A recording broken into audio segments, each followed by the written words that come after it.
പേരുടെ ഒരു സംശയമാണ് ഞാൻ എടുത്തു കഴിഞ്ഞാൽ സബ് വെക്കാൻ പറ്റുമോ എന്നുള്ളത്. അപ്പോൾ ഡെഫിനറ്റ്ലി വെക്കാൻ പറ്റും. ഈ ഒരു മൊഡ്യൂൾ നമ്മൾ എക്സ്ട്രാ വെക്കണം എന്നുള്ളൊരു കാര്യം മാത്രമേ ഉള്ളൂ. പിന്നെ ചെയ്യുന്ന കട നല്ല രീതിയിലാണോ എന്നുള്ളത്, ചെയ്യുന്ന രീതികൾ, കണക്ഷൻസൊക്കെ വരുമ്പോൾ നല്ലോണം ടേപ്പ് ഇടണുണ്ടോ, നല്ല ടക്കിൻ ചെയ്ത് നല്ല വൃത്തിയായിട്ട് വയറിങ് ചെയ്യുന്നുണ്ടോ, അങ്ങനത്തെ കാര്യങ്ങൾ, ഫ്യൂസ് വയ്ക്കുന്നുണ്ടോ, അതൊക്കെ നമ്മൾ നോക്കിയാൽ മതി. നല്ലൊരു കടയാണെങ്കിൽ അതെല്ലാം ചെയ്തു തരും.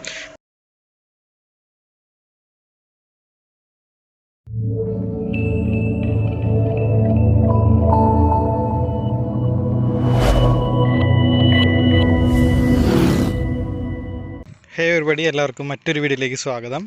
ഇന്ന് നമ്മൾ നിൽക്കുന്നത് ഒരു പുത്തൻവേലിക്കര എന്ന് പറഞ്ഞൊരു സ്ഥലത്താണ്. അത്യാവശ്യം സീനിക് ബ്യൂട്ടിയുള്ളൊരു സ്ഥലമാണ്. പക്ഷേ ഇന്നത്തെ നമ്മുടെ മെയിൻ ഒരു കണ്ടൻറ് എന്ന് പറയുന്നത് നമ്മുടെ നാനോയിൽ വെച്ചിരിക്കുന്ന ഒരു മ്യൂസിക് സിസ്റ്റം എന്നില്ല, സബ് വൂഫറിനെ കുറിച്ചാണ് പറയുന്നത്.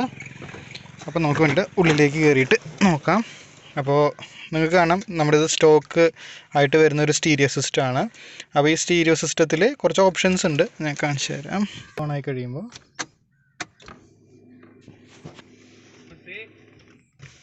കണ്ടില്ലേ, ഇതാണ് അതിൻ്റെ ഒരു ഓണാക്കുമ്പോഴുള്ള ഒരു സെറ്റപ്പ് എന്ന് പറയുന്നത്.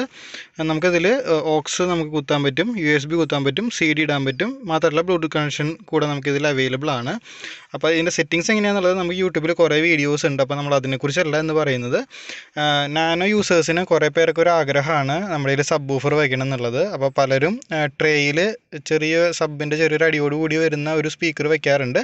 നമ്മുടെ ഇതിൽ നോർമൽ 4 സ്പീക്കർ വിത്ത് സബ്ബാണ് വെച്ചിരിക്കുന്നത്. ആ ഒരു സിസ്റ്റം ഈ ഇത്രയും പോർഷനാണ് നമുക്ക് ഇവിടെ നിന്ന് ഊരിയെടുക്കാൻ പറ്റുന്നത്. ഇതിൻ്റെ ബാക്ക് സൈഡിൽ നോക്കിക്കഴിഞ്ഞാൽ കമ്പനി സെറ്റിന് ഒന്നിനും തന്നെ സബ് വയ്ക്കാനുള്ള ഔട്ട്പുട്ട് വരുന്നില്ല. അപ്പോൾ നമുക്ക് സെപ്പറേറ്റ് ആയിട്ടൊരു മൊഡ്യൂൾ അതിനുവേണ്ടി വെക്കേണ്ടി വരും. അത് അറൗണ്ട് ഒരു 500 റുപ്പീസാണ് അതിന് ചിലവ് വരിക. അത് ഈ സാധനം, ഈ ഒരു സെറ്റ് നമ്മൾ ഊരിയിട്ട് ആ ഒരു ഡിവൈസ് കണക്ട് ചെയ്ത് കഴിഞ്ഞാൽ നമുക്ക് സബിലേക്കുള്ള ഔട്ട് എടുക്കാൻ പറ്റും. അതിനുശേഷം നമ്മുടെ സബ് വെച്ചിരിക്കുന്നത് ഞാൻ കാണിക്കാം. ഇതിൻ്റെ ഔട്ട് പോയിരിക്കുന്നത്, ഇതിൻ്റെ ഔട്ട് എടുത്തിരിക്കുന്നത് ഈ ഡാഷ്ബോർഡിൻ്റെ ബാക്കിൽ കൂടെ വന്ന് ഈ ഒരു പോർഷനിൽ ഈ ഓറഞ്ച് വയർ കാണുന്നില്ലേ നിങ്ങൾ, ഡാഷ്ബോർഡിൻ്റെ ഉള്ളിൽ കൂടെ ഈ അടിയിൽ കൂടെയാണ് പോയിരിക്കുന്നത്. അതിന് പ്രധാനപ്പെട്ടൊരു കാരണം എന്ന് പറയുന്നത് നാനോൻ്റെ ബാറ്ററി പ്ലേസ്മെൻ്റ് ആണ്. കണ്ടില്ലേ, ബാറ്ററി നമ്മുടെ സീറ്റിൻ്റെ, ഡ്രൈവർ സീറ്റിന് അടിയിലാണ് വരിക. അപ്പോൾ ഒരു ഫ്യൂസ് അവിടെ വെച്ചിട്ടുണ്ട്. ഈ ഓറഞ്ച് വയർ എന്നുള്ളത് ആ സബിലേക്കുള്ള നമ്മുടെ ഇലക്ട്രിസിറ്റി പാസ് ചെയ്യാനുള്ളതാണ്. കൂടാണ്ട് തന്നെ നമ്മുടെ സ്റ്റീരിയോ സിസ്റ്റത്തിൽ നിന്നുള്ള, അതായത് ഈ വശത്തു നിന്നുള്ള ഈ ഒരു വശത്തു നിന്നുള്ള ഓഡിയോൻ്റെ ഔട്ട്പുട്ടും ഈ വഴിയാണ് നമുക്ക് ഈ മാറ്റിനടി കൂടെ പാസ് ചെയ്തിട്ടാണ് പോയിരിക്കുന്നത്. നമുക്കിനി അടുത്തത് ഡിക്കിയിൽ എങ്ങനെയാണ് വെച്ചിരിക്കുന്നത് നമുക്ക് നോക്കാം.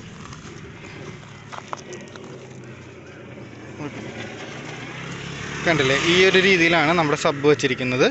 സബിൻ്റെ ബ്രാൻഡ് എന്ന് പറയുന്നത് നമ്മൾ ലിമർ എന്ന് പറഞ്ഞിട്ടുള്ള ആ ഒരു കമ്പനിയുടെ സബ്ബാണ് വെച്ചിരിക്കുന്നത്. ഇവിടെയാണ് അതിൻ്റെ കണക്ഷൻസ് കാര്യങ്ങളൊക്കെ വരിക. ഇപ്പോൾ കീ ഓൺ ആയതുകൊണ്ടാണ് ഇവിടെ ബ്ലൂ ലൈറ്റ് കത്തുന്നത്. ഇതിലേക്ക് പവർ പോകുന്നുണ്ട്. ഈ 2 കണക്ഷനാണ് നമുക്ക് സ്റ്റീരിയോൻ്റെ ബാക്കിൽ കുത്തേണ്ടത്. അത് കമ്പനി സെറ്റ് സ്റ്റീരിയോയിൽ ഇത് കുത്താനുള്ള കണക്ഷൻ വരില്ല. അപ്പോൾ അതിന് വേണ്ടിയിട്ടാണ് ആ മൊഡ്യൂൾ വെച്ചിരിക്കുന്നത്. പിന്നെ ഇത് പവർ, പിന്നെ ഇത് ക്ലിപ്പ് വെച്ചിരിക്കുന്നത് എന്താണെന്ന് വെച്ച് കഴിഞ്ഞാൽ നാനോൻ്റെ ഈ ഒരു പോർഷൻ ഊരിയിട്ടാണ് നമ്മൾ സർവീസ് ചെയ്യുക. അപ്പോൾ സർവീസിന് ചെയ്യുന്ന സമയത്ത് ഈ ക്ലിപ്പ് ജസ്റ്റ് അൺക്ലിപ്പ് ചെയ്തതിന് ശേഷം ഈ സബ് ഊരി വയ്ക്കുകയാണെന്നുണ്ടെങ്കിൽ സർവീസ് സെൻറ്ററുകാർക്ക് വണ്ടി സർവീസ് ചെയ്യാനായിട്ട് എളുപ്പമായിരിക്കും.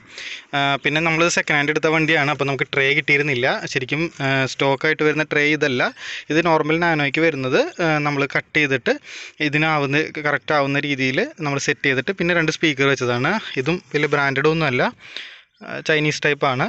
പക്ഷേ ഫ്രണ്ടിൽ 2ഉം വരുന്നത് കമ്പനി സെറ്റായിട്ട് വരുന്ന JBLൻ്റെ തന്നെ സിസ്റ്റമാണ് വരുന്നത്. ഇത് നമ്മൾ ഫസ്റ്റ് എടുത്ത സമയത്ത് നമ്മൾ സെറ്റ് ചെയ്തതാണ്. അതിനുശേഷം ഇപ്പോൾ സെറ്റ് ചെയ്തതാണ് സബ് എന്ന് പറയുന്നത്. സബ് 8 ഇഞ്ച് സൈസ് വരുന്ന സബ്ബാണ് നമ്മൾ വെച്ചിട്ടുള്ളത്. അപ്പോൾ ഒട്ടുമിക്കൊരു സംശയമാണ് ഈ പറയുന്ന നാനോയിൽ നമുക്ക് സബ് വയ്ക്കാൻ പറ്റുമെന്നുള്ളത്. എൻ്റെയും കുറേ നാളത്തുള്ള സംശയമായിരുന്നു. പലർക്കും പല സജഷൻസ് കാര്യങ്ങളൊക്കെയാണ് ഇതിനെക്കുറിച്ച് പറയുന്നത്. പക്ഷേ പോസിബിളാണ്, അതാണ് നമ്മളിപ്പോൾ ചെയ്തത്. ആകെ ഈ സിസ്റ്റത്തിനുള്ളിൽ ഒരു മൊഡ്യൂൾ വയ്ക്കണം എന്നുള്ളതേ ഉള്ളൂ. അപ്പോൾ നമുക്കതിന് ടോട്ടൽ ചിലവ് വന്നിട്ടുള്ളത് 5000 റുപ്പീസാണ്. നമ്മൾ എറണാകുളത്തൊരു ഷോപ്പിലാണ് ചെയ്തത്. നമുക്ക് ഒരു ഡിസ്കൗണ്ട് കാര്യങ്ങളൊന്നും തന്നിട്ടില്ല. അതിൻ്റെ കടയുടെ പേര് വേണമെങ്കിൽ ഞാൻ ഡിസ്ക്രിപ്ഷനിൽ ഇട്ടേക്കാം, ആർക്കെങ്കിലും ആവശ്യമുണ്ടെങ്കിൽ നോക്കിയെടുത്തോളൂ. അപ്പോൾ ഈ സെറ്റ് നിങ്ങൾ എക്സ്ട്രാ വേറെ വല്ല പിയോണിയറിൻ്റെ അങ്ങനെ വല്ലതും JVC അങ്ങനെയുള്ള കമ്പനികളുടെയൊക്കെ വെച്ചിട്ടുണ്ടെങ്കിൽ നമ്മളാ കണ്ട ഔട്ട്പുട്ട് കുത്താനുള്ള ഓപ്ഷൻ ഓപ്ഷൻ ഇതിൽ കൊടുത്തിട്ടുണ്ടാവും. അപ്പോൾ അതുകൊണ്ട് തന്നെ എക്സ്ട്രാ ആയിട്ട് ആ മൊഡ്യൂൾ വെക്കേണ്ടി വരില്ല. അപ്പോൾ അതിൻ്റെ ഒരു 500 അല്ലെങ്കിൽ 250 രൂപ നിങ്ങൾക്ക് കുറവ് കിട്ടും. അപ്പോൾ നമ്മുടെ ഒരു ഫ്രണ്ടിൻ്റെ റെഡിഗോയിൽ വിത്ത് ആഫ്റ്റർ മാർക്കറ്റ് സ്റ്റീരിയോയിൽ ഫിക്സ് ചെയ്തപ്പോൾ 4750 രൂപയാണ് ആയത്. നമ്മൾ ഒരേ സമയത്ത് തന്നെയാണ് നാനോയിലും അവൻ്റെ റെഡിഗോയിലും നമ്മൾ ഫിക്സ് ചെയ്തത്. നമുക്കൊരു 250 രൂപ എക്സ്ട്രാ വന്നു ആ ഒരു മൊഡ്യൂൾ വെച്ചേണ്ടത്. അത് മാത്രമാണ് നമുക്ക് എക്സ്പെൻസ് എക്സ്ട്രാ ആയിട്ട് വന്നിട്ടുള്ളത്. ആ ഒരു കടയിലെ സർവീസ് വളരെ അടിപൊളിയായിരുന്നു. കസ്റ്റമർ സർവീസ് അടിപൊളിയാണ്, അതുപോലെ വർക്കും അടിപൊളിയാണ്. കണ്ടില്ല, ഒരു രീതിയിലുള്ള ഏച്ചിയേട്ടലൊന്നുമില്ല. എല്ലാ സാധനങ്ങളും പെർഫെക്റ്റ് ആയിട്ട് തന്നെ ചെയ്തിട്ടുണ്ട്. നമുക്കിനി അറിയേണ്ടത് സബിൻ്റെ അടീനെ കുറിച്ചാണ്. അപ്പോൾ നമ്മൾ ഇപ്പോൾ ചെയ്യാൻ പോകണമെന്ന് വെച്ച് കഴിഞ്ഞാൽ വണ്ടിയിൽ സ്റ്റോക്കായിട്ട് വരുന്ന സ്റ്റീരിയോ സിസ്റ്റം, അതിന് 4 സ്പീക്കറാണ് വരിക. ഒരെണ്ണം റൈറ്റ് സൈഡ്, ലെഫ്റ്റ് സൈഡ്, പിന്നെ ബാക്കിലെ ട്രേയിലാണ് നമ്മുടെ സ്പീക്കേഴ്സ് വരിക.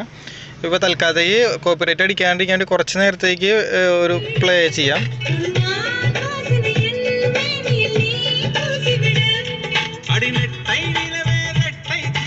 കണ്ടോ, ഈ ഒരു രീതിയിലാണ് വണ്ടിയുടെ ബാസ്. ഇതാണ് നമ്മളിനി സബ് വയ്ക്കാൻ പോകുന്നത്. അത് വച്ചതിന് ശേഷമുള്ളത് നോക്കാം. അപ്പോൾ നമുക്ക് ജസ്റ്റ് ഒന്ന് വണ്ടി ഓൺ ആക്കിയിട്ട് നമുക്ക്, ഇപ്പോൾ വണ്ടി ഓണാണ്,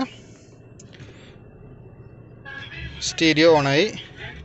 അപ്പോൾ ഈ സ്വിച്ച് അമർത്തുമ്പോഴാണ് ഇതിൽ ബ്ലൂടൂത്ത് കണക്ഷൻ സെർച്ച് ചെയ്യുക.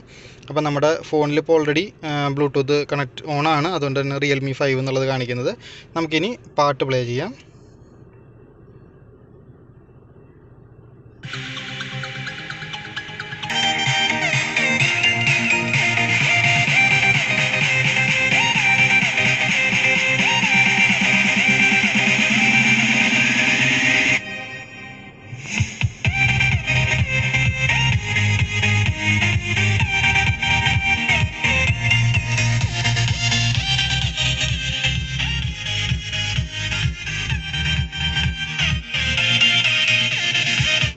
കണ്ടില്ലേ, കിടുക്കാച്ചായിട്ടുള്ള ബാസ് നമുക്ക് കിട്ടുന്നുണ്ട്.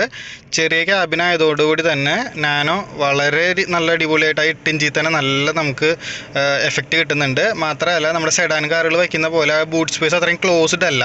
നമുക്ക് ആകെ ഒരു ഗ്യാപ്പ് അവിടെ ഉണ്ട് ആ സ്പീക്കേഴ്സിന് ഇടയിലായിട്ട്. ആ മറ്റേ ട്രേക്കും സീറ്റിനും ബാക്കിലായിട്ട് നമുക്ക് കാണാൻ പറ്റുക ഗ്യാപ്പ്. അതുകൊണ്ട് തന്നെ ഫുൾ സീൽഡ് ഒരു സ്ഥലത്തു നിന്നല്ല നമുക്ക് ഈ ബാസ് കിട്ടണത്. അപ്പോൾ അതുകൊണ്ട് തന്നെ 8 ഇഞ്ച് ധാരാളമാണ്, വളരെ ആവശ്യത്തിലധികം ധാരാളമാണ്. പിന്നെ നമ്മൾ ആ സബ് വൂഫർ കാണിച്ചപ്പോൾ നമ്മൾ പറയാൻ വിട്ടോയ കാര്യം, നമുക്ക് സബ് വൂഫറിൽ 2 ഓപ്ഷൻ അവൈലബിൾ ആണ്. ഒന്നെന്ന് പറയുന്നത് ബാസ് മാത്രം. ഇപ്പോൾ ഞാൻ ഇട്ടിരിക്കുന്നത് ബാസ് മാത്രമാണ്. അതേപോലെ തന്നെ നമുക്ക് വേറൊരു ഓപ്ഷൻ അവൈലബിൾ ആയിട്ടുള്ളത് എന്താണെന്ന് വെച്ച് കഴിഞ്ഞാൽ ക്രോസ് ഓവർ എന്ന് പറയും. അതിലപ്പോൾ ആ സ്പീക്കറിൽ കൂടെ, ആ സബ് വൂഫറിലുള്ള സ്പീക്കറിൽ കൂടെ പാട്ടും കൂടെ വരും എന്നുള്ളൊരു സെറ്റപ്പാണ്. അപ്പോൾ ബാസിൽ ചെറിയൊരു കുറവ് വരും. പക്ഷേ ഈ നാനോൻ്റെ ക്യാബിന് 2 ഓപ്ഷൻ ഇട്ട് നോക്കി. അപ്പോൾ ബാസിനാണ് കൂടുതൽ പ്രാധാന്യം കൊടുക്കുന്നുണ്ടെങ്കിൽ ബാസിലേക്ക് ഇടാം. ഇല്ലാത്ത പക്ഷം ക്രോസ് ഓവർ ചെയ്ത് കഴിഞ്ഞാൽ നമുക്ക് പാട്ട് അതിൽ കൂടെ കേൾക്കും. ചെറിയൊരു ലൈറ്റ് ആയിട്ടുള്ള ബാസിൽ നമുക്ക് നല്ല രീതിയിലുള്ള എഫക്റ്റിൽ പാട്ട് കേട്ട് പോകാനായിട്ടുള്ള സാധിക്കും. അത് നമ്മുടെ ഓരോരുത്തരും പേഴ്സണൽ ഇൻട്രസ്റ്റ് എങ്ങനെയാണോ അങ്ങനെ നമുക്ക് ചെയ്യാവുന്നതാണ്. അതായത് ഇപ്പോൾ ഒരു നാനോയുടെ സ്റ്റീരിയോ സിസ്റ്റത്തിൽ നേരിത് വെച്ച് കഴിഞ്ഞാൽ നല്ലൊരു പെർഫോമൻസ് ആയിരിക്കില്ല ആദ്യം നമുക്ക് ഈ സാധനം തരിക. അപ്പോൾ നമ്മൾ ശ്രദ്ധിക്കേണ്ട കുറച്ച് കാര്യങ്ങളുണ്ട്. അതിൽ ഒന്നാമത്തെ കാര്യം എന്ന് പറയുന്നത്, ഈ സിസ്റ്റത്തിൽ കുറച്ച് സെറ്റിങ്സ് ഉണ്ട്. അത് ഞാൻ കാണിച്ചു തരാം. നമ്മളിവിടുത്തെ സെറ്റിങ്സ് ഓപ്ഷനിൽ പോയി കഴിഞ്ഞാൽ ബാസ് അപ്പോൾ ബാസ് എന്നുള്ളത് കണ്ടില്ലേ, ബാസ്, അതേപോലെ തന്നെ ട്രബിള്, ബാലൻസ്, പിന്നെ FID എന്നിട്ടുള്ള മോഡല്. ഇതിപ്പോൾ ഞാനിട്ടിരിക്കുന്നത് എൻ്റെ ഇഷ്ടത്തിനനുസരിച്ചാണ്. അപ്പോൾ നിങ്ങൾക്ക് കാണാം, ബാസ് 5-ലാണ്, ട്രിപ്പിൾ 7-ലാണ്, ബാലൻസ് R1-ലാണ്, FID R3-ലാണ്. പിന്നെ ഇക്വലൈസർ, അങ്ങനെ ഓപ്ഷൻസ് ഉണ്ട്. അത് നമുക്ക് ഇഷ്ടമുള്ള രീതിയിൽ മാറ്റിയിടുമ്പോൾ സ്പീക്കേഴ്സിലേക്ക് വരുന്ന സൗണ്ടിൻ്റെ അളവിൽ മാറ്റം വരും. എനിക്ക് പൊതുവേ ഫ്രണ്ടിൽ നിന്ന് ഒച്ചയേക്കണേക്കാളും ഇഷ്ടമാണ് ബാക്കിൽ നിന്ന് ഒച്ചയേക്കാനായിട്ട്. അതുകൊണ്ട് തന്നെ ബാക്കിലത്തെ സ്പീക്കേഴ്സിൽ 60%, ഫ്രണ്ടിലത്തെ 2 സ്പീക്കറിൽ 40%, പിന്നെ ബാസ് ഈ രീതിയിലാണ് സെറ്റ് ചെയ്തിരിക്കുന്നത്. പിന്നെ ബാസിൻ്റെ അളവ് ഈ സ്റ്റീരിയോയിലെ പോലെ ബാസ് നമുക്ക് 7 മോഡ് വരെ ഇതിൽ ചെയ്യാൻ പറ്റും. അപ്പോൾ അതേപോലെ നമ്മുടെ ഇഷ്ടത്തിന് കസ്റ്റം ചെയ്താൽ മതി. ഒന്ന് ഇരുന്നിട്ട് നമ്മളൊന്ന് എക്സ്പീരിയൻസ് ചെയ്താൽ നമുക്ക് ഇഷ്ടപ്പെട്ട കോൺഫിഗറേഷൻ ഏതാണെന്ന് നമുക്ക് ഇതിന് സെറ്റ് ചെയ്തെടുക്കാവുന്നതുള്ളൂ. അപ്പോൾ അങ്ങനെ എടുത്തു കഴിഞ്ഞാൽ നമുക്ക് നല്ല രീതിയിലുള്ള ഔട്ട്പുട്ട് നമുക്ക് കിട്ടുന്നതാണ്. അപ്പോൾ സ്റ്റീരിയോ സിസ്റ്റം തന്നെ മതി. ഇതിന് വേണ്ടിയിട്ട് നമ്മൾ വേറെ സിസ്റ്റം ഒന്നും വെക്കേണ്ട ഒരു ആവശ്യമില്ല. കമ്പനി ഇൻബിൽട്ടായിട്ട് നല്ല കിഡിലൻ ക്വാളിറ്റിയിലുള്ള JBLൻ്റെ തന്നെ സ്റ്റീരിയോ സിസ്റ്റമാണ് കൊടുത്തിട്ടുള്ളത്. 4 സ്പീക്കറും കൊടുക്കുന്നുണ്ട്. പക്ഷേ നമ്മുടെ മോഡലിൽ 2 സ്പീക്കർ ബാക്കിയത്തെ ട്രേ അവൈലബിൾ ആയിരുന്നില്ല വണ്ടി മേടിച്ചപ്പോൾ. അതുകൊണ്ട് നമുക്ക് എക്സ്ട്രാ വെക്കേണ്ടി വന്നതാണ്. അപ്പോൾ കുറേ പേരുടെ ഒരു സംശയമാണ് ഞാൻ എടുത്തു കഴിഞ്ഞാൽ സബ് വെക്കാൻ പറ്റുമോ എന്നുള്ളത്. അപ്പോൾ ഡെഫിനറ്റ്ലി വെക്കാൻ പറ്റും. ഈ ഒരു മൊഡ്യൂൾ നമ്മൾ എക്സ്ട്രാ വെക്കണം എന്നുള്ളൊരു കാര്യം മാത്രമേ ഉള്ളൂ. പിന്നെ ചെയ്യുന്ന കട നല്ല രീതിയിലാണോ എന്നുള്ളത് ചെയ്യുന്ന രീതികൾ, കണക്ഷൻസൊക്കെ വരുമ്പോൾ നല്ലോണം ടേപ്പ് ഇടണുണ്ടോ, നല്ല ടക്കിൻ ചെയ്ത് നല്ല വൃത്തിയായിട്ട് വയറിങ് ചെയ്യുന്നുണ്ടോ, അങ്ങനത്തെ കാര്യങ്ങൾ, ഫ്യൂസ് വയ്ക്കുന്നുണ്ടോ, അതൊക്കെ നമ്മൾ നോക്കിയാൽ മതി. നല്ലൊരു കടയാണെങ്കിൽ അതെല്ലാം ചെയ്തു തരും. നമ്മളിപ്പോൾ ഈ ചെയ്തിട്ടുള്ളത് കടയുടെ പേര് ഞാൻ വീഡിയോയിൽ പറയുന്നില്ല. ആവശ്യമുള്ളവർക്ക് വേണമെന്നുണ്ടെങ്കിൽ ഡിസ്ക്രിപ്ഷനിൽ നോക്കിക്കഴിഞ്ഞാൽ ആ നമ്പർ ഞാൻ ഇട്ടേക്കാം, കടയുടെ പേര് ഇട്ടേക്കാം, നിങ്ങൾക്ക് അവരെ കോൺടാക്റ്റ് ചെയ്യാവുന്നതാണ്. പിന്നെ പ്രൈസ് എന്ന് പറയുന്നത് ഞാൻ പറഞ്ഞു ഓൾറെഡി, എനിക്ക് 5000 റുപ്പീസാണ് ചിലവ് വന്നത്. പക്ഷേ എൻ്റെ വീട് എന്ന് പറയുന്നത് നോർത്ത് പറവൂരാണ്. നോർത്ത് പറവൂർ നമ്മൾ കുറേ സ്ഥലത്ത് അന്വേഷിക്കുമ്പോൾ നമുക്ക് 8 ഇഞ്ച് വയ്ക്കാൻ തന്നെ 7000 ഒക്കെയാണ് റേറ്റ് പറഞ്ഞിരുന്നത്. അപ്പോൾ ഞാൻ പെട്രോൾ ആശ അടക്കം നോക്കിയാലും എറണാകുളത്ത് പോയി വയ്ക്കുന്ന അത്രയും ചിലവില്ലാത്തത് കൊണ്ടാണ് നമ്മൾ ആ എറണാകുളത്ത് ആ ഷോപ്പിൽ പോയി ചെയ്തത്. അവരെനിക്ക് കസ്റ്റമർ സർവീസ് നല്ലതായിരുന്നു, നല്ല വൃത്തിക്ക് അവർ ചെയ്ത് തന്നിട്ടുണ്ട്. അവരുടെ വർക്കിൽ എനിക്ക് ഭയങ്കര സാറ്റിസ്ഫൈഡ് ആണ്. വലിയ ടൈം ഒന്നും എടുത്തില്ല. രാവിലെ 10 മണിക്ക് കയറ്റിയിട്ട് 1.5 മണിക്കൂർ ടൈമിൽ നമുക്ക് ചെയ്തു തന്നു.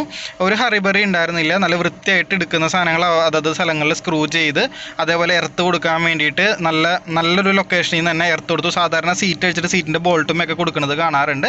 പക്ഷേ നമ്മുടെ ഈ സാധനത്തിൽ എല്ലാ വണ്ടിക്കും ഒരു എന്താ പറയുക, ഒരു സ്ക്രൂ ബോഡിയിൽ നിന്ന് തള്ളി നിൽക്കുന്നുണ്ടാവും. അങ്ങനത്തെ ബോഡിയുടെ ഏതെങ്കിലും അത് നോർമലി നമ്മുടെ ബാക്ക് സൈഡിലുള്ള ആ സി പില്ലറിൻ്റെ അടിവശത്തൊക്കെ ആയിട്ട് സീറ്റ് ഒന്ന് കിടത്തിയിട്ട് കഴിഞ്ഞാൽ നമുക്ക് കാണാൻ പറ്റും. അങ്ങനത്തെ സ്ഥലത്തു നിന്ന് തന്നെ അവരെടുത്തിട്ട് നല്ല രീതിയിൽ എർത്തിങ്ങും അതിനുള്ള സ്ക്രൂ ടൈറ്റിങ് ഒക്കെ ചെയ്തിട്ടാണ് അവർ നമുക്ക് വർക്ക് ചെയ്ത് തന്നിട്ടുള്ളത്. ടോട്ടലി സാറ്റിസ്ഫൈഡ് ആണ് നമ്മൾ ഈ അവരുടെ വർക്കിൽ. ഞാൻ അവരെ പ്രൊമോട്ട് ചെയ്യല്ല, നമ്മൾ ഈ കാര്യങ്ങളൊക്കെ ശ്രദ്ധിക്കണം എന്നുള്ള രീതിയിൽ പറഞ്ഞതാണ്. അപ്പോൾ ഈ പറഞ്ഞ കാര്യങ്ങളൊക്കെ ശ്രദ്ധിച്ചിട്ട് നിങ്ങൾക്കും നിങ്ങളുടെ നാനോയിൽ ഇത് വയ്ക്കാവുന്നതാണ്. നല്ല എഫക്റ്റാണ്. എന്താ പറയുക, മ്യൂസിക്കിനോട് അതിൻ്റെ ബാസിനോട് താല്പര്യമുള്ളവർക്ക് ഡെഫിനറ്റ്ലി വയ്ക്കാവുന്നതാണ്. പിന്നെ ശ്രദ്ധിക്കാനുള്ള കാര്യം, ഇത് കേൾക്കാൻ നല്ല രസമായതുകൊണ്ട് ഇഗ്നീഷൻ ഓണാക്കിയിട്ട് നമ്മളിത് ചെയ്യരുത്. കാരണം നോർമൽ നമ്മുടെ സ്റ്റീരിയോനേക്കാളും പവർ കൺസംഷൻ കൂടുതലായതുകൊണ്ട് ബാറ്ററി ഡൗൺ ആയി പോകാനുള്ള ചാൻസ് ഉണ്ട്. അപ്പോൾ അതുകൊണ്ട് ഇഗ്നീഷൻ ഓണാക്കി മാത്രം ഇടാണ്ട് നമ്മൾ സ്റ്റാർട്ട് ചെയ്തിട്ടിട്ട് നമുക്ക് പ്ലേ ചെയ്യാൻ കുഴപ്പമൊന്നുമില്ല. നിങ്ങൾക്ക് കാണാം ഇപ്പോഴും ഞാൻ വണ്ടി സ്റ്റാർട്ട് ചെയ്തിട്ടേക്കാണ്. അപ്പോൾ ഇഗ്നീഷനിലിട്ട് അധികം നേരം ഇത് കേൾക്കാണ്ടിരിക്കുന്നതാണ് ബെറ്റർ. സബ് അത്യാവശ്യം പവർ കൺസംഷൻ ഉള്ളതുകൊണ്ട് ബാറ്ററി ഡൗൺ ആയി പോകും. ഇല്ലാത്ത പക്ഷം ഈ ഒരു കാര്യമൊക്കെ ശ്രദ്ധിക്കുകയാണെങ്കിൽ നല്ല അടിപൊളിയായിട്ട് നമുക്ക് ഡ്രൈവിനോടൊപ്പം പാട്ട് ഫീൽ ചെയ്ത് നമുക്ക് പോകാൻ സാധിക്കും. അപ്പോൾ ഇതായിരുന്നു നമ്മുടെ ഒരു ചെറിയൊരു വീഡിയോ. കുറച്ച് ഇൻഫർമേറ്റീവ് ആണെന്ന് വിചാരിക്കുന്നു. അപ്പോൾ അടുത്ത ഒരു വീഡിയോയിൽ നമുക്ക് കാണാം. അതുവരേക്കും this is your Rahul ji signing off. By.